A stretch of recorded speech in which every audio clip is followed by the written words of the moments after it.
Исәнмесез, хөрмәтле тамашачылар, Яңа Гасыр каналында Акым сәгате тапшыруның чираттагы чыгарылышы. Бүген студиябызның кунагы танылган шагыйрь, прозаик, публицист, балалар язучысы Фатих Хөсни һәм Ходый Такташ исемендәге әдәби премияләр лауреаты, Татарстанның атказанган сәнгать эшлеклесе Рашат Низами. Рашат абый, исәнмесез? Исәнмесез. Рашат абый, әңгәмәне сезнең шигъри юллардан башлыйк әле һәм соравым да шуның белән бәйле. Яхшы. Картлык килеп җитте, ишегемне шыпырт кына кагып, дин юлына басып, гомер юлын барлап чыгар вакыт. Менә бу сезнең 4 еллык шигырегез. Ничек уйлыйсыз, ни өчен күпчелек вакытта кешеләр безнең улыгая башлагач дингә киләләр һәм сезнең бу мәсьәләдә тарихыгыз ничек?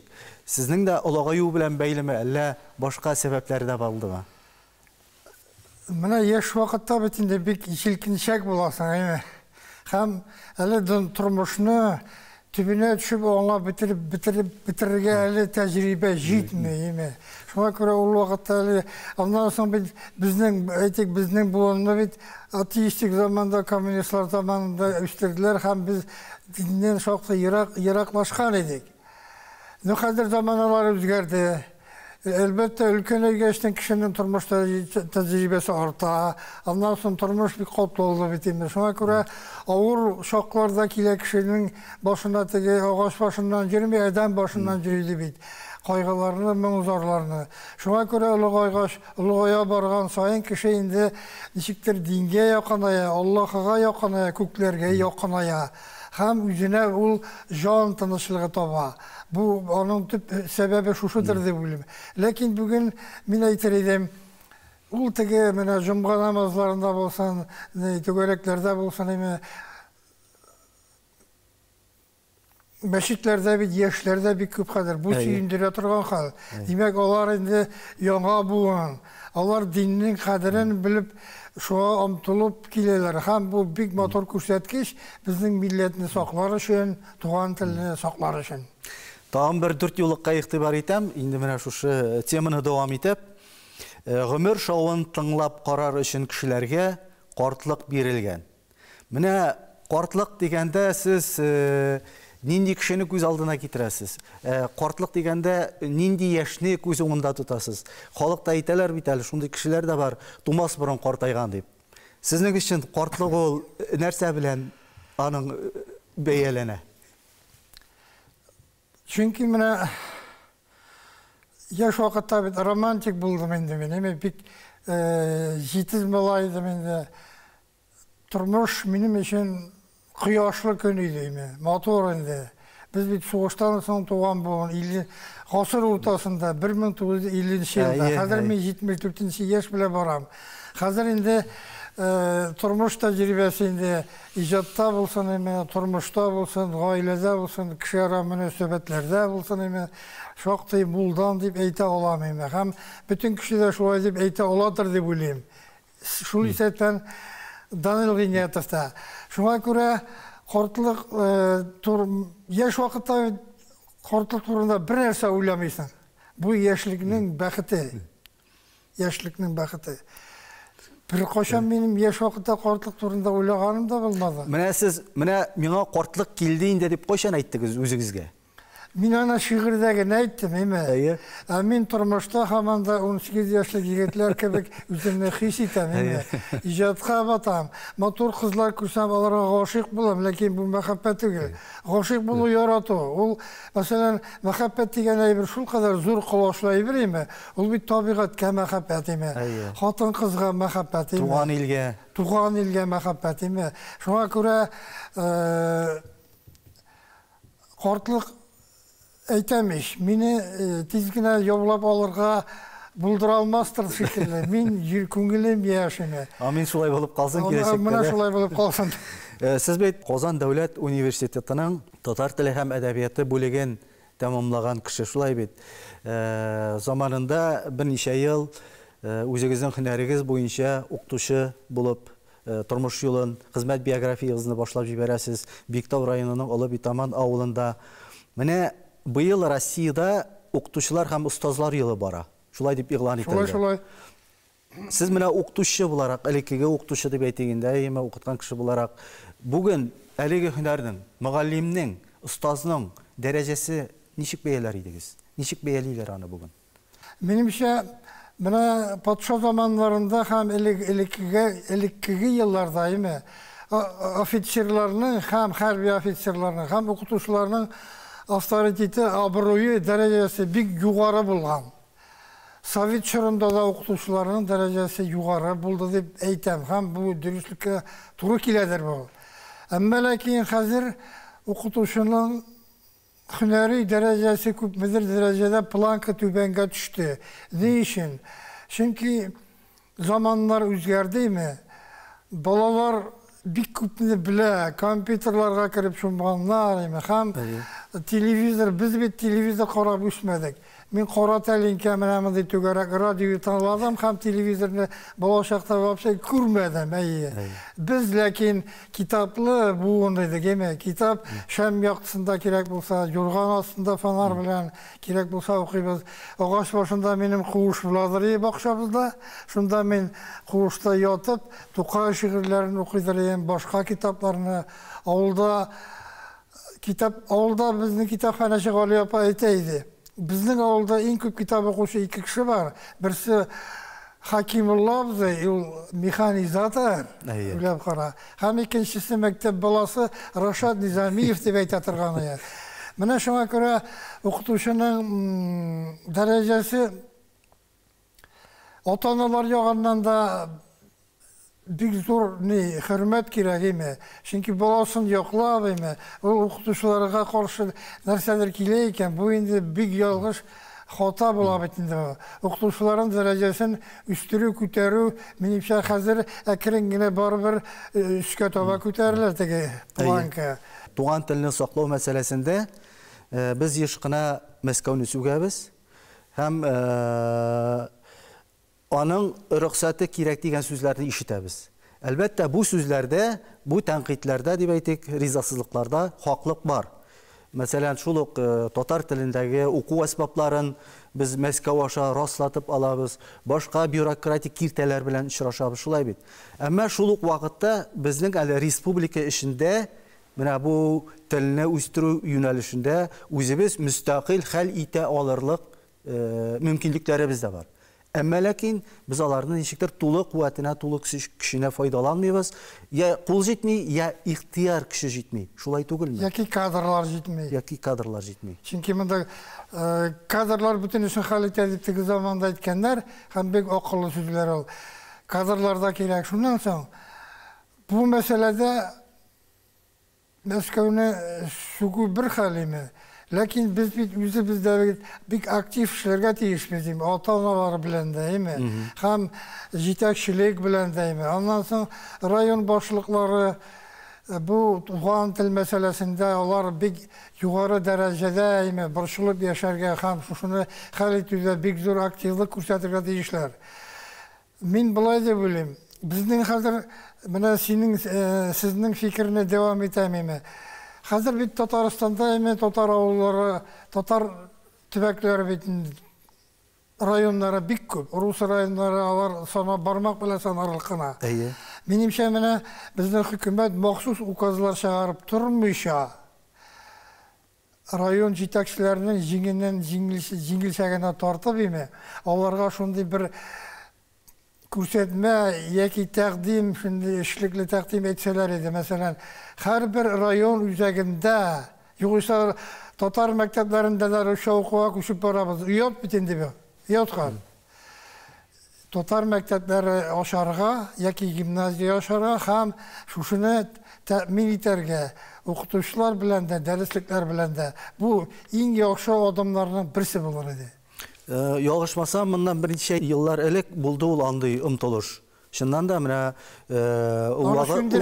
ул вакытта Татарстан президенты Исмәгыйль Рөстәм Миңнеханов менә шушы район башлыкларын уялтырга тырышты. Шипчи татар район үзәкләрендә дә хәтта татар мәктәпләре инде юкка чыккан иде. Менә шушы омтылыш булып алды. Кызганычка каршы бу процесс яңадан менә кабаттан үз халәтенә кайтып бара. Кайтып бара, менә минемчә миндә дә шундый фикер.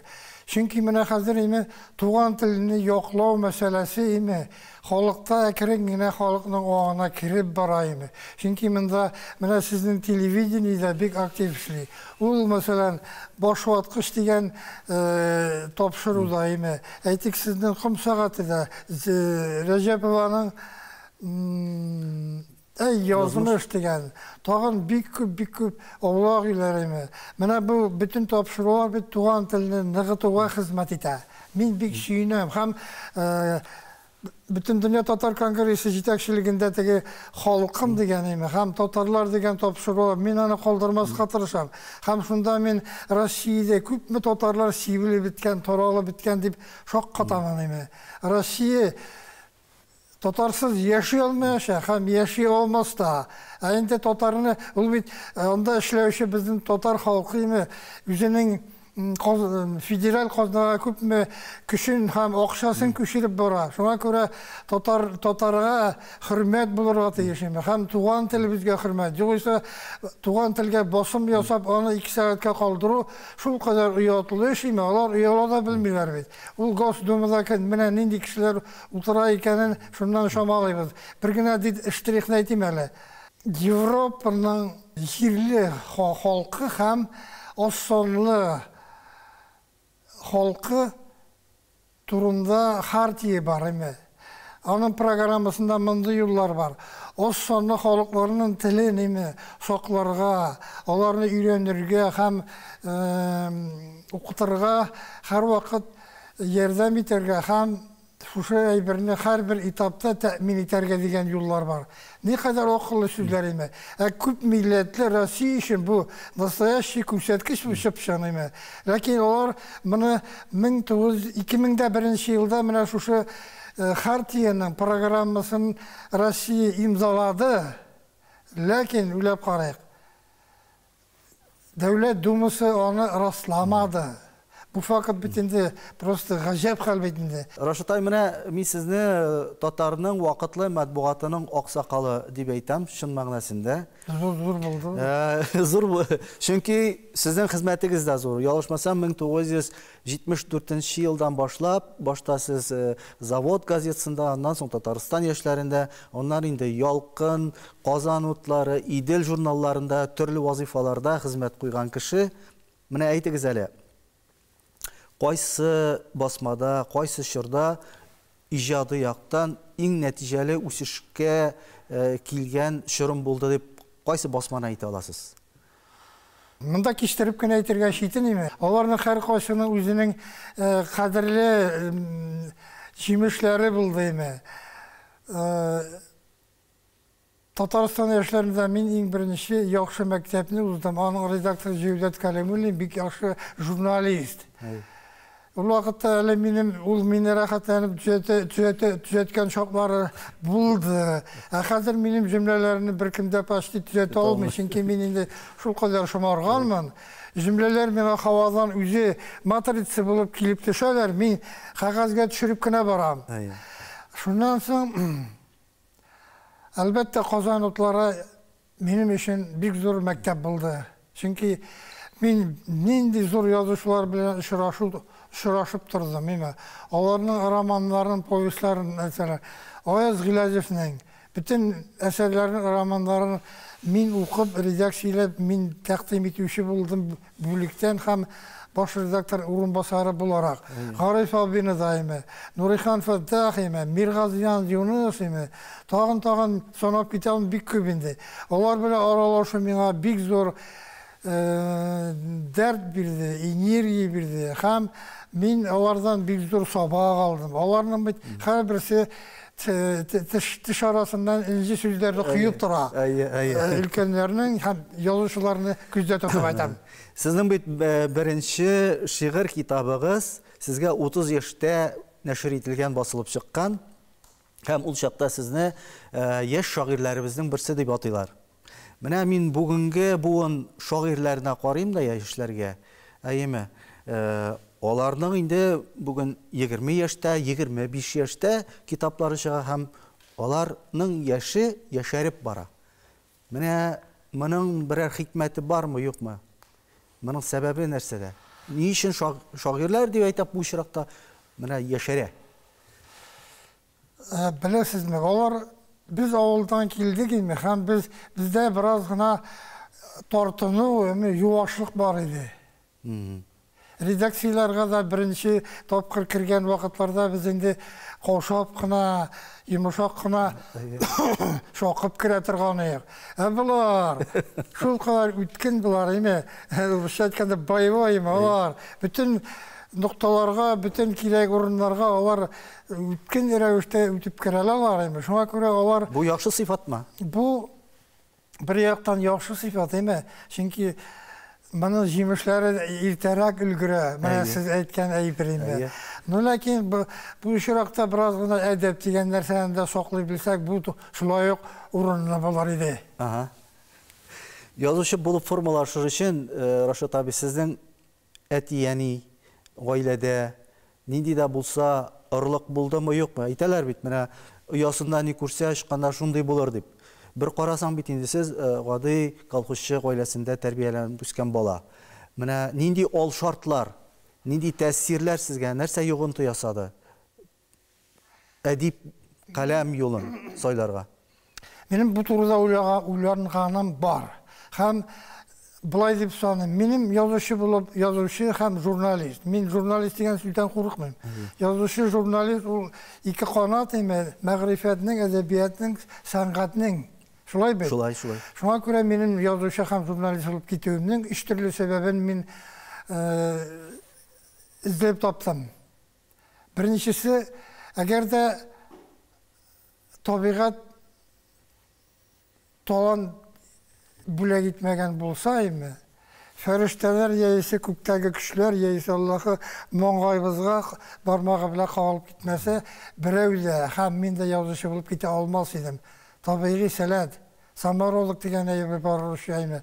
Шушы әйбер миндә ул, мин беренче шигыремне хәтта беренче класста язганмын. Бу бит гаҗәп хәл бит инде. Ул шигырем бик кыска алыйм. Шуны укып китсәм, мин аны һаман да хәтерлим. Шуны укыгачтан әнинең башыннан сыйпап киткәнне хәтердә. Куян дип атала. Беренче класста 7 яшьтә язылган шигырь, 2 генә куплет. Киттем урманга, куян куарга, куян булмагач, барылдым өйгә. Кайтып килгәндә, куян очрады, хоп, кыйрагынан тоттым да, эләктердем мин аны. Шушындай шигырь язылган. Икенчесе, безнең нәселдә минем бабай мулла, һәм безнең алар 5 буын шәҗәрәне мин ясадым, 5 буын бүтүнсүдән мулла булганнар. Димәк, безнең нәселдә ак сөяклек дигән әйбер булган. Муллалар бит алар акыл ясый бит барыбер. Гади гына кеше түгел. Бабай бик канатлы сүзләр белән сөйләшә иде. Шигъри сүзләр белән дә әйтеп җибәрә иде. Әти дә шулай ук бик тапкыр сүзле кеше. Шуннан соң мулла баласы бит име. Шулай ук шигырьләрдә яза иде, 4 юллыклар менә әтидән дә килә инде ул. Шуңа күрә нәселдән дә ниндидер бер шаткылар, бер канал булгандыр дип санарга кирәк. Өченчесе инде бусы әнигә бәйле. Әни гади колхозчы гына түгел, почтальон иде. Хөкүмәт кешесе дип санала һәм бердән-бер авылда укытучылар алгандыр акча мөгаен ул вакытта. Birden-bir akça ала торган кеше иде, һәм аның акчасы ай сайын 6 сум иде. 6 сум булсаганда алтын акча ул. Шомаласак. Әни шуннан соң 5 чакрым ераклыктагы Төбәк дигән авылга бара. Ат белән, шома белән кыш көне качагында җыяу. Шуннан соң кайтып җитә, чөбе мин көтеп торам. 4 күз белән. Шуннан соң аның теге хөкүмәтский Qara sumkası var idi, maxsus müştəriyən sumkası.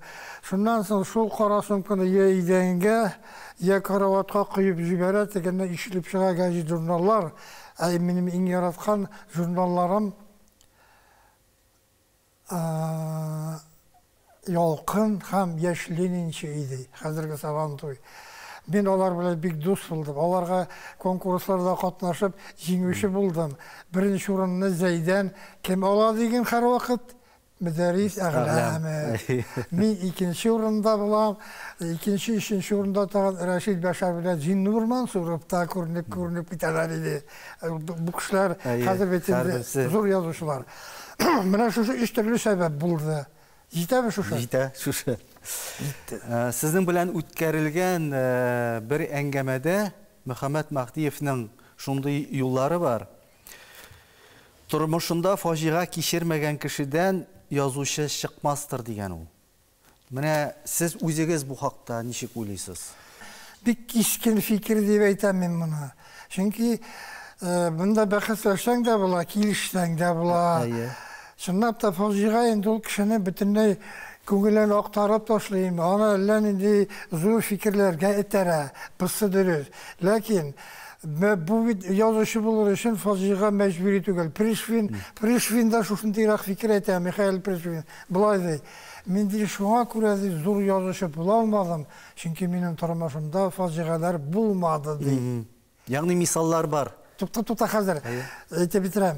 Şundan sonra Lakin men onun kitaplarını okuyup çıktım hemen. Прекрасный yazışı, faciğa keçirmese de. Mecburi түгел faciğa. Mesela men zor faciğalar tege ayırım şahsi faciğalar minde bulmadı. Vaktiyelikten başka. Lakin etin frontazik hem soğuşta kolunu çoğaltıp kaytkan. Bu faciğa түгел mene. Men bir ağır kişirde mende başlara insanlara yeğlendik. Lakin Ati ambar müdürü buldu, ona bir kaçtan şulak müyesser degenli işüzüne etmediler. Müyesser abi deyip ki neytirler idi. Şundan sonra ben bulay deyip de ettim de. Eğer de şunda sınırdan kıpılışık havanın kolun üzeri sorunlar kukuregen tişip yüreğine girse Raşat degen malay da tutmasıydı. Raşat Nizami degen yazışı da bulmasıydı deyip kaysadır mekalemde yazıp çıktım. Ondan sonra benim abi Oğlum olay bizden bir balaydık. Wunderkind dedi. Ona bir iptaşlar bile. Bütün ücrettekiler 7 yaşaklar mektepte kirip gitti 1. klasqa. Bu bir yüzü kala oramda. Şundan sonra etige жылы yalvara bu. Min mektepke barasım kile. Davay. Min mektepke eti alıp bar. Eti jitekle mektepke okutuşu alıp bara. Eyti şolay anlata. Okutuş etedi. Nüz davay otursun kalsın. Otura kala hem 5 yaşlık malay. Mektepne taşlamay, okuna taşlamay. Gel 4'ke 5'ke okuy hem 15 yaşında 10. klasını tamamlay. 16 yaşında bir yıl şaması klub müdürü bulla. Bik yaxşı jırlı radyolarga barıp jır yazdırğanı var. Bayan Şebir degen. Hem men abi bayan satıp alğaç karavat astında yaşar edreyiminden men de çıkıp kitöbüyle tartıp alam da bayanda oynarga öğrendim men. Hem men stoyun çağında bütün toylarını oynatuşu ol şoğuta şoltur-şulturlar жоқ idi. Şundan soň abi 3 yıl boyu okutuşu bulup işley. Fizkulturada neyme? Şul Tübek avulunda ben. Okuta. Resimden, jırdan, indi tura baran bana fiziki, matematiklarını da bilirler. 19 yaşı tuluğa bana vayenkamata qaraylar bettaşiken. Bu kıyıp kıygan neydi kadar? Bunu totalarda harbi üşüde şeğaz verirler. Sızırında, Saratov'da, Pugaçov şehrinde okudu. Hem harbi işuşu buldu. Leytenant zvaniyesinin derecesini aldı. Выпускной вечера kostümler bütün harbi nilerini olğaşqına Sirattagı uçuşlar öyrənilər vaxtında bir neçə iptaşı bilen havada yanıb öldülər. Aviya benzin kerosin mi sana bilmeyin. Bu bitinde dürlöp yanatıran minalarını güzeline getiren ben. Abi şöyle 23 yaşında Oradan gittim. Benim için bir güzel facia. Mirabi turunda Kızıl Kar Yağaç diyen povest yazdım. Şundan sonra. Lakin bunun bir məğnəsiz ölüm. Bunu yazsam bir kızığı da məğnəsi de biter. Şuna göre ben Afganistan'a ülgen vertolyot yürütüşü yigitini izleyip tapıp şunu yazmışım.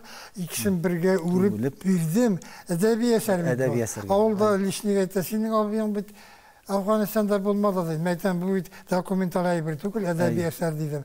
Mena şuna göre Kızıl Kar yağış, onu bu kitabda bir koyan tabi bulmuş. Onun bile çıktı, ismi şulay.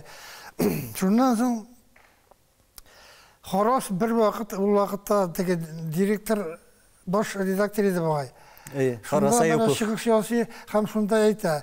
Bana Raşad Nizami'nin Kızıl Kar yağış degen eseri mi? Kimin Goy'nin Stariki Morris'inin bir de kim tügül. Eğer de bu Amerika'da olsa Nobel Premi'sini turu olgan bulur idi.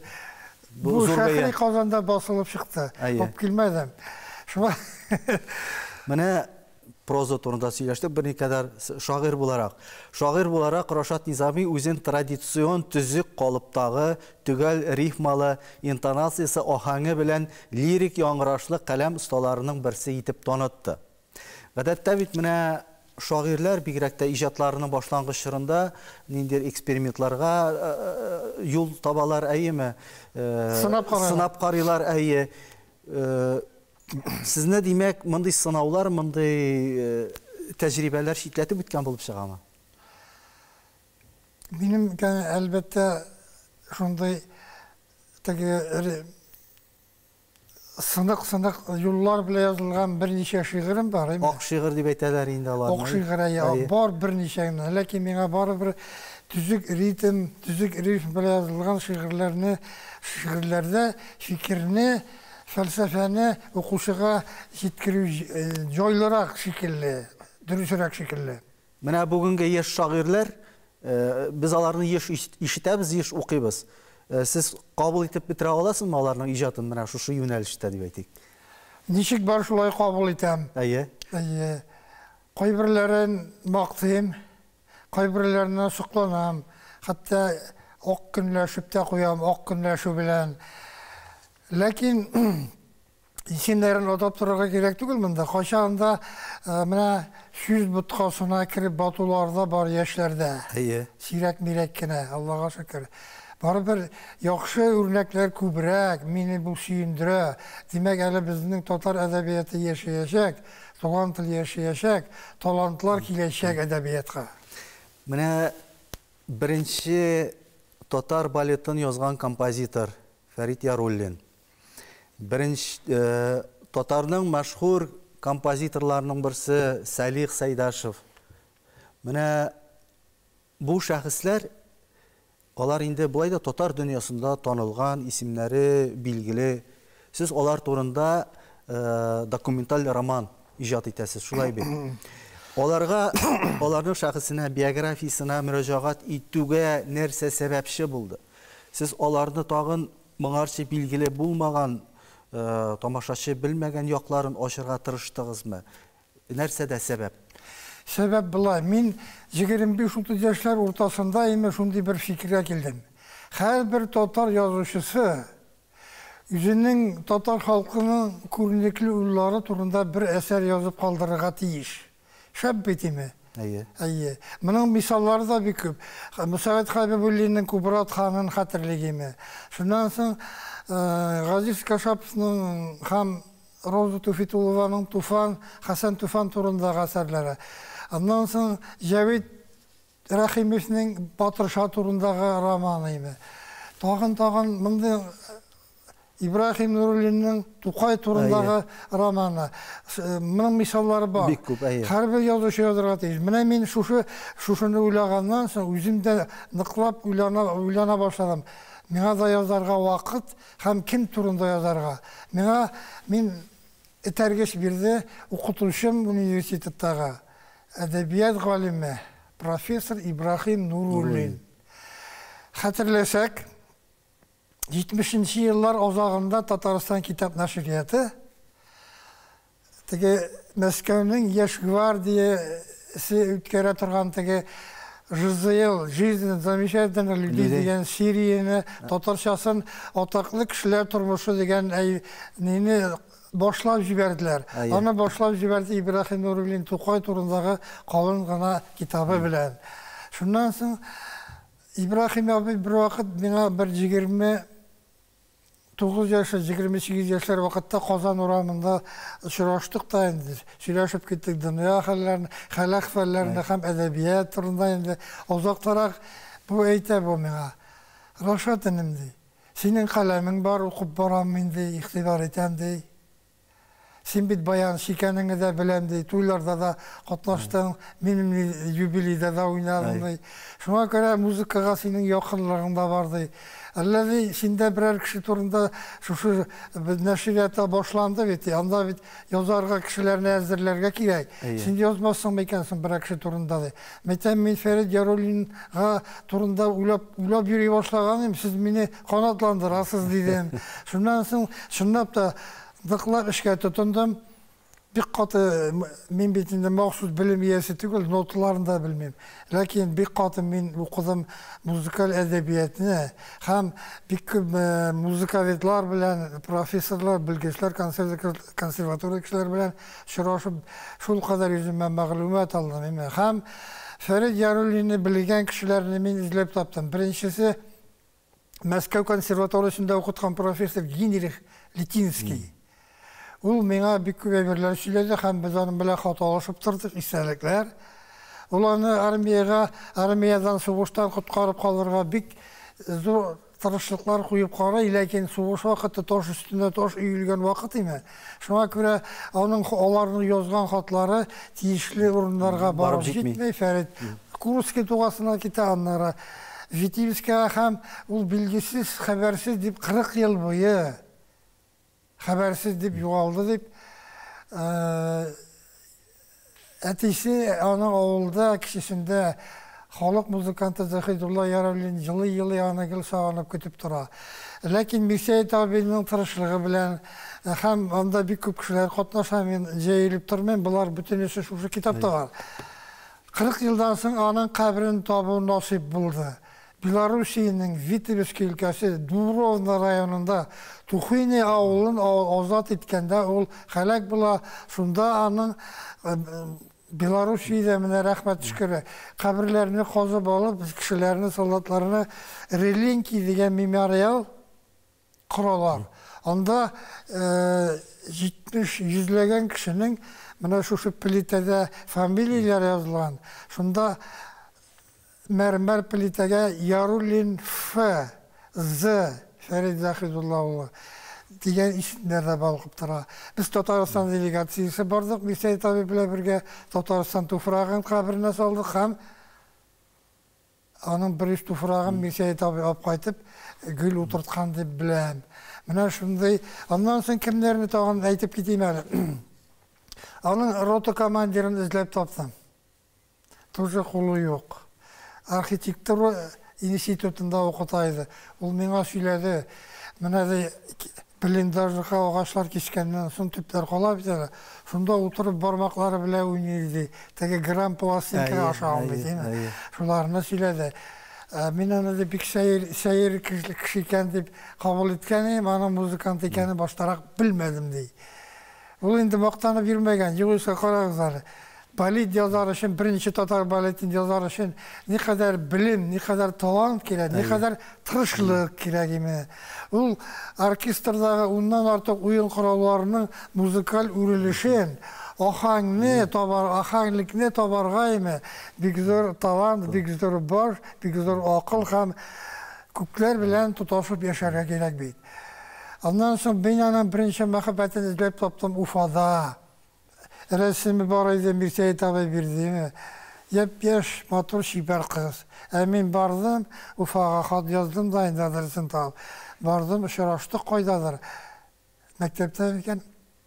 Sondan sonra ben motor şiper kız bilen değil, kort abi bile şuraştım.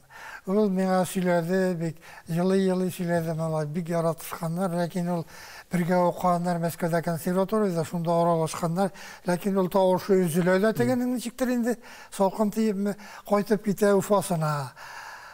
Raşit abi, mında indi aytırga kerek, sizin bit şahıslar serisinden Salih Saydaşev, Ferit Yarollinlar gana tugün, başka şahısları bizde var, şulay bit.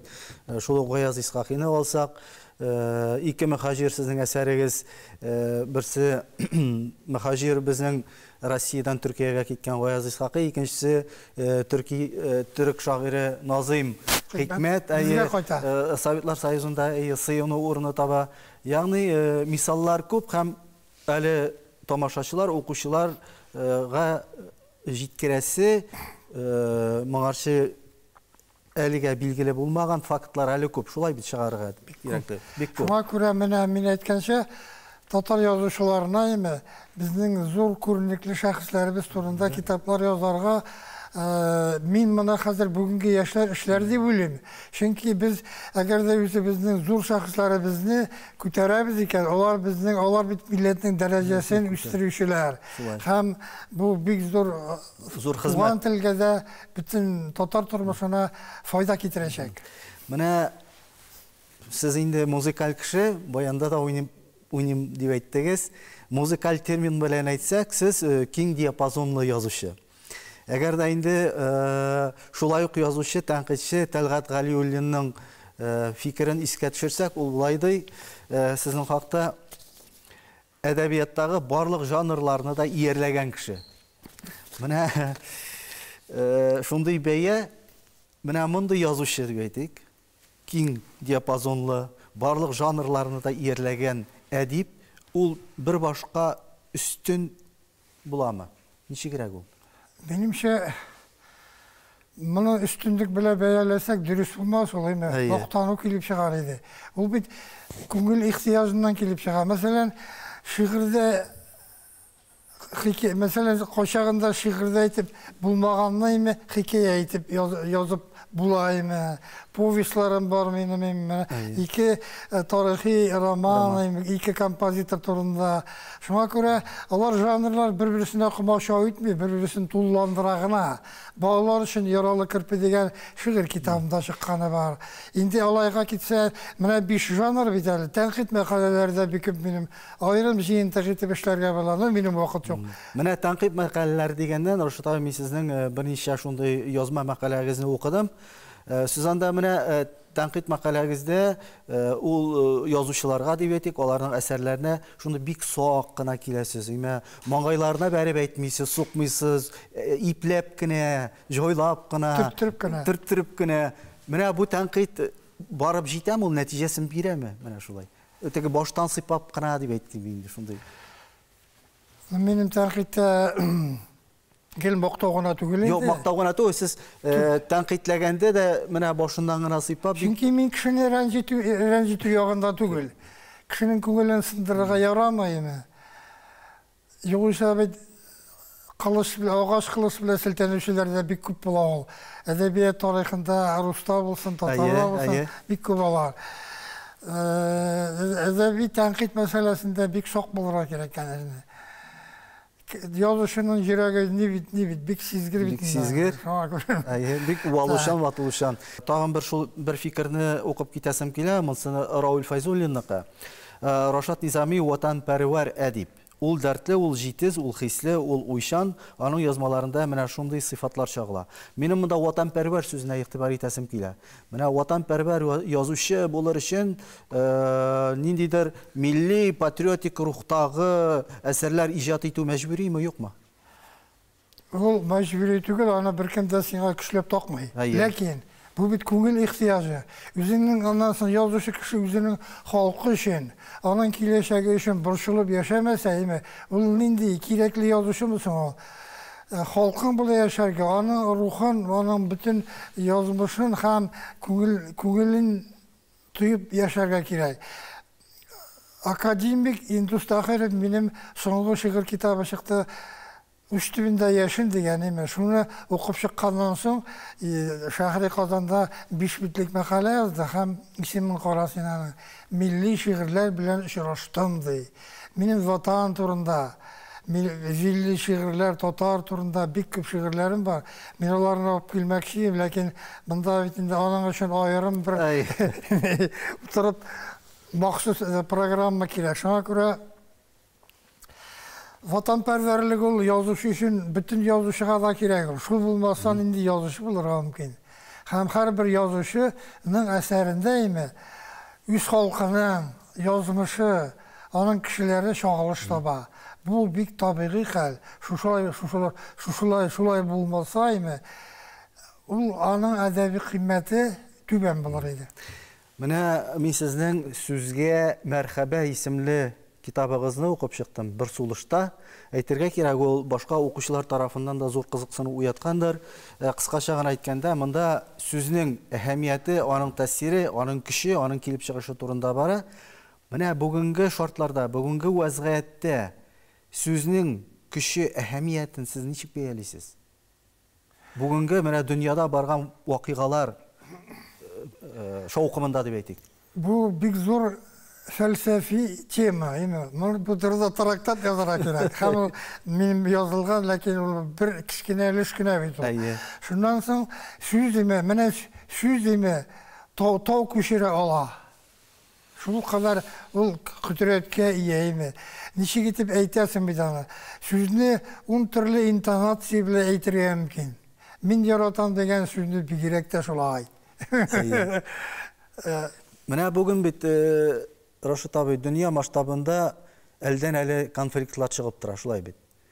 Ни өчен без аларны дипломатия юлы белән хәл итә алмыйбыз? Дипломатия бит инде ул сүзнең көчен күрсәтә торган әйбер. Әллә без кирәкле сүзләрне таба алмыйбызмы?